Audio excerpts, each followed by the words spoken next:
District and session court Islamabad में सारा इनाम कत्ल केस की समाअत हुई। अदालत ने शाहनवाज अमीर का मजीद 3 रोज़ा जिस्मानी रिमांड जबकि सहाफ़ी अयाज अमीर का मजीद 1 रोज़ा जिस्मानी रिमांड पुलिस के हवाले किया है।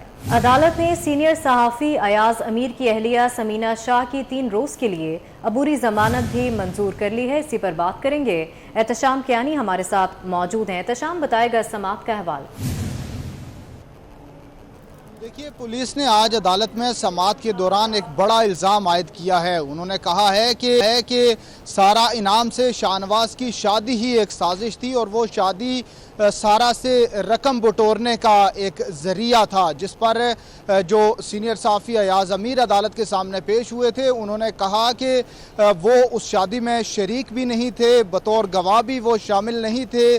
कोई एक सबूत तो ले आए जिसकी बुनियाद पर पुलिस इस तरह का इल्ज़ाम आयद करे। पुलिस ने समाअत के आगाज़ में शाहनवाज और अयाज अमीर की मज़ीद जिस्मानी रिमांड की इस्तदा करते हुए अदालत को बताया कि शाहनवाज अमीर से 2 चीज़ें बरामद कर ली गई हैं, लेकिन सारा इनाम का पासपोर्ट और उनका बैंक अकाउंट अभी रिकवर करना बाकी है, जिससे वो शाहनवाज अमीर को रकम भेजती थी। ये मालूम करना बाकी है कि शाहनवाज को कितनी रकम और कब कब भेजी गई, और जो अयाज अमीर का रोल है वो इस मुकदमे में अबेटर का मुकम्मल रोल है, और उन्होंने इस कत्ल में तमाम हिस्सों में उन्होंने इयानत की। इस जुर्म में मुआवनत के इल्ज़ाम में उनका भी मज़ीद जिस्मानी रिमांड चाहिए। अयाज अमीर ने अदालत से बोलने की इजाज़त चाही। उन्होंने अदालत को बताया कि जब उन्हें मालूम हुआ तो उन्होंने सबसे पहले IG इस्लामाबाद को कॉल की, उनसे रब्ता ना हो सका तो उन्होंने SP से रब्ता किया, जिसने कहा कि SHO आपसे रब्ता करते हैं। तो उन्होंने SHO को पूरा रास्ता भी बताया कि उनका घर कहाँ है, और ये भी कहा कि जल्द अज जल्द घर पे पहुँचें। उनको लगता था कि कोई घर पर इस तमाम वाक़े के बाद ज़ख्मी हो सकता है। वो कहते हैं कि जब पुलिस उनके घर पहुँच गई तो उसके बाद वो चकवाल से रवाना हुए। वो चकवाल में थे, और अयाज अमीर ने यह भी कहा कि उन्होंने पुलिस से मुकम्मल ताउन किया इस केस में, मुकम्मल तौर पर वो फेर चले। लेकिन जिस तरह उनको इस केस में 109 सेक्शन ऑफ द PPC, जिसमें अयानत जुर्म होता है, उसमें जिस तरह से उनको धकेला जा रहा है, इसके बाद कोई भी शख्स पुलिस से इस तरह से प्रोसिक्यूशन से मुआवनत नहीं करेगा, बल्कि ये कोशिश करेगा कि प्रोसिक्यूशन को किस तरह से मिसलीड किया जा सकता है। पुलिस का ये मौक़िफ़ था कि सारा इनाम के वालिदैन भी आज या कल पाकिस्तान आ जाएंगे, और उनके पास इस शादी को साजिश के तौर पर करने के हवाले से शवाहिद मौजूद हैं, वो भी सामने आने हैं। इसलिए मज़ीद जिस्मानी रिमांड दिया जाए। अदालत ने दलाइल सुने, दलाइल सुनने के बाद फैसला महफूज किया गया, जो कि कुछ ही देर बाद सुनाते हुए मरकज़ी मुलजिम शाहनवाज अमीर का 3 रोज़ा, जबकि सीनियर सहाफ़ी और कत्ल में अबेटमेंट के मुलजिम अयाज अमीर का 1 रोज़ा मज़ीद जिस्मानी रिमांड दे दिया है। इससे पहले शाहनवाज अमीर का 2 रोज़ा जिस्मानी रिमांड हो चुका है, जबकि अयाज अमीर का 1 रोज़ा जिस्मानी रिमांड हुआ था। जी ठीक है, बहुत शुक्रिया एहतशाम किया।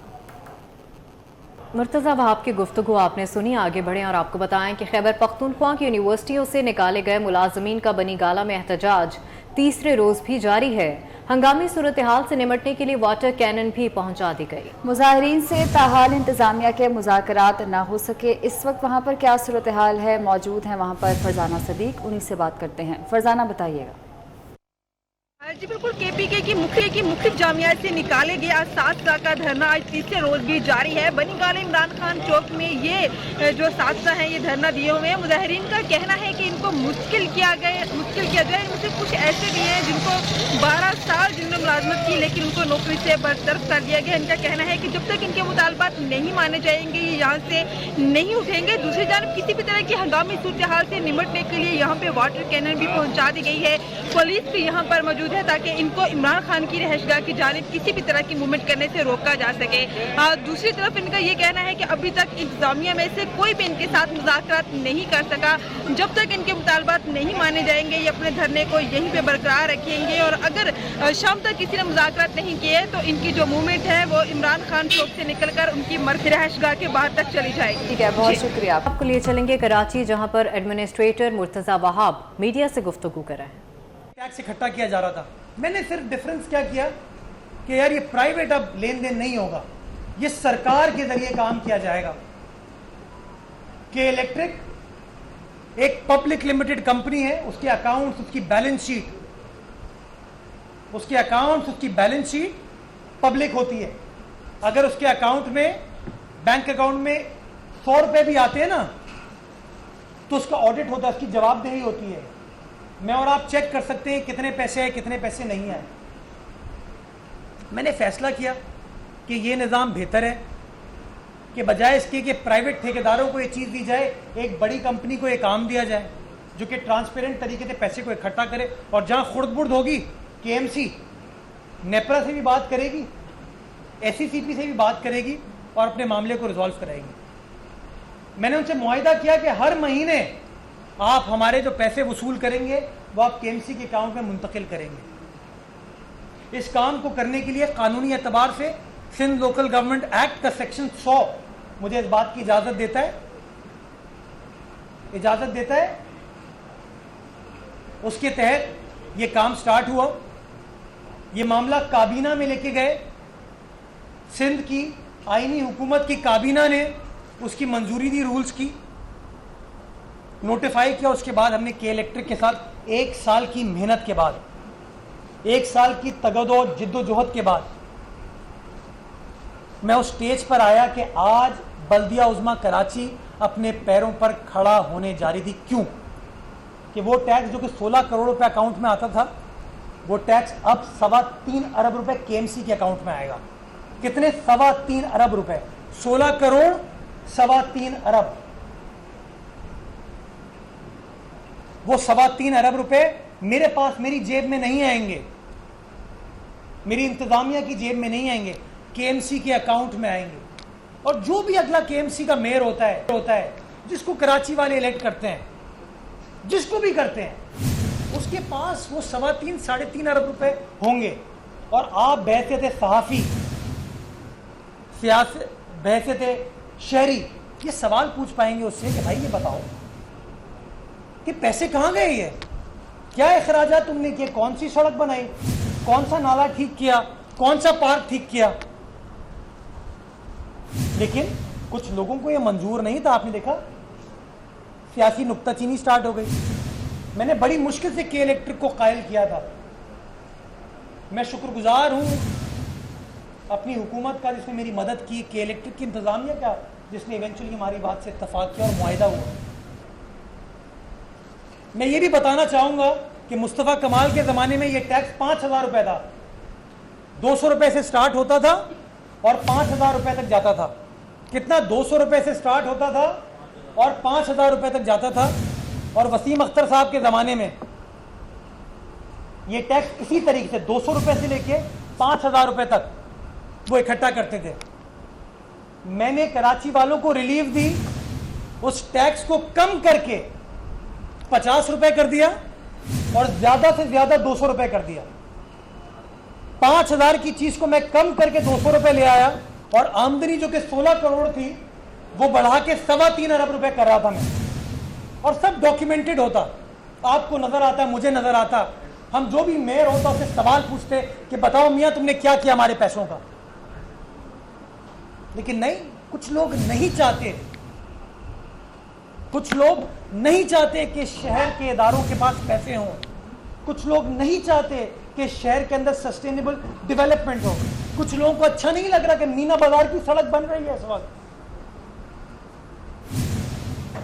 कुछ लोगों को अच्छा नहीं लगता कि अब मेयर KMC, एडमिनिस्ट्रेटर KMC का दफ्तर फाल है। वो KDA से भी बात करता है, सॉलिड वेस्ट से भी बात करता है, वाटर बोर्ड से भी बात करता है और कहता है बताओ क्या काम कर रहे हो।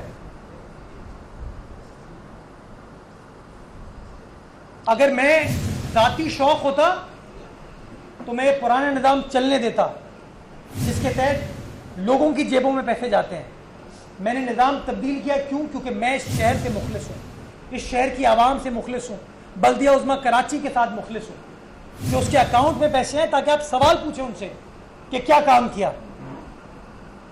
1 साल की जिद्दोजहद, मेहनत, KMC के लेवल पर मशावरत, काबीना के लेवल पर मशावरत, मुआहिदा होता है और टैक्स इकट्ठा होना शुरू हो जाता है। यानी कि 50 रुपए से लेकर 200 रुपए मैं बताना चाहूंगा बल्दिया उज़्मा कराची जो टैक्स ले रही है, यही फी पीटीवी का लाइसेंस फी की मद में हर कराची वाला के इलेक्ट्रिक के जरिए देता है 100 रुपए। कभी किसी सियासी जमात ने, जमात इस्लामी हो, एनक्यूएम हो, पीएसपी हो, पीटीआई हो, किसी सियासी जमात ने यह नहीं कहा कि भाई पीटीवी को पैसे क्यों दे रहे हो 100 रुपए। लेकिन बल्दिया उज़्मा कराची अगर 50 रुपए लगा दे तो लोगों को पसंद नहीं आती बात ये। क्यों? क्योंकि माजी में वो जो 5,000 रुपए थे वो किसी की जेब में जाते थे, अब ये जो 50 रुपए हैं ये बल्दिया उज़्मा के अकाउंट में आएंगे, तो लोगों को नेचुरली ये बात पसंद नहीं आई। प्रेस कॉन्फ्रेंस, कोई कचरा फेंक रहा है, जो लोग कचरा फेंक रहे हैं उन अहमकों को नहीं पता कि बल्दिया उज़्मा कराची कचरा ना आज उठाती है ना कल उठाती थी, ये डीएमसीज का काम था। लेकिन नहीं, हकाइक पर मबनी बात नहीं करनी, लोगों को मिसगाइड करना है। तो आज अदालत में केस लगा,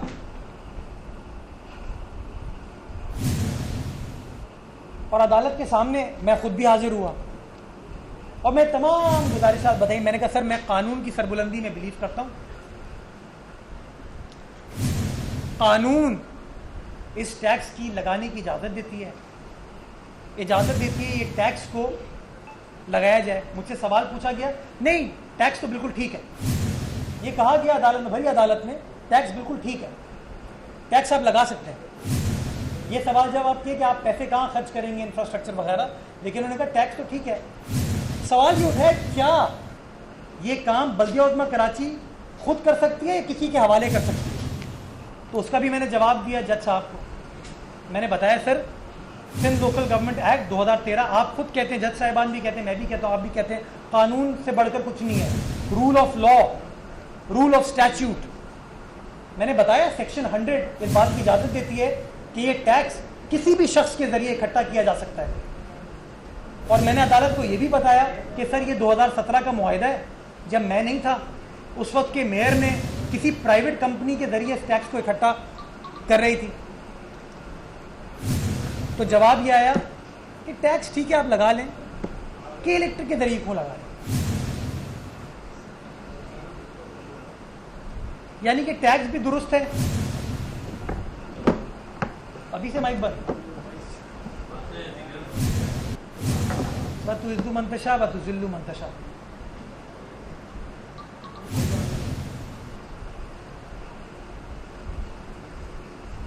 मैंने बताया है कानून ये है भाई, कानून ये कहता है।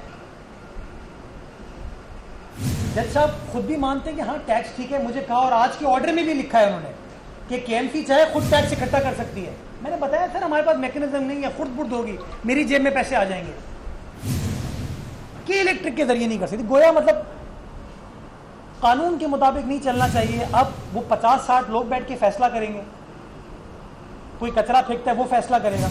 अगली बार मैं सिंध हुकूमत को रिक्वेस्ट करूंगा, तमाम जो इलेक्टेड लोग हैं, मैं तो मुझ पर ताना करते थे मैं इलेक्टेड नहीं हूं,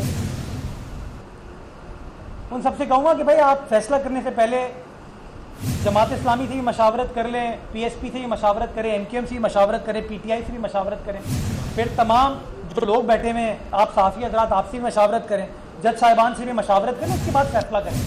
क्योंकि ये नहीं हो सकता कि आप फैसला करें, 1 साल मेहनत करें और मेहनत करने के बाद जब फल आना शुरू होगा कि शहर पैरों पर खड़ा होगा तो आपको रोक दिया जाए। ये नहीं हो सकता।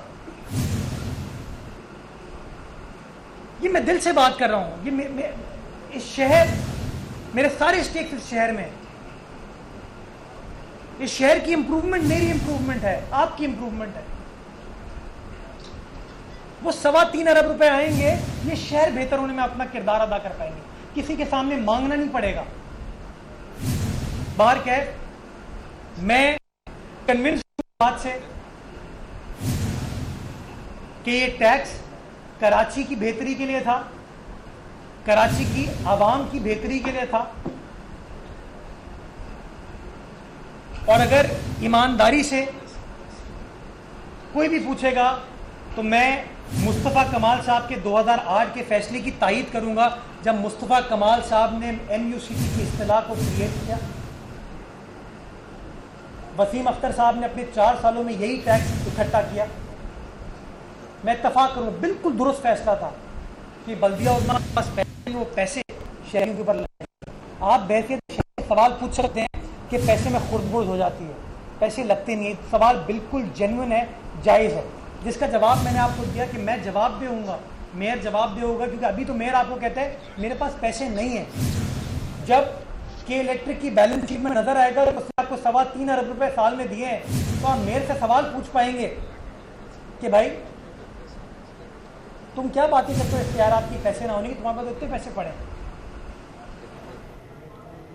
मुर्तज़ा भाब मीडिया से गुफ्तगू कर रहे थे। न्यूज़ स्टूडियो से फिलहाल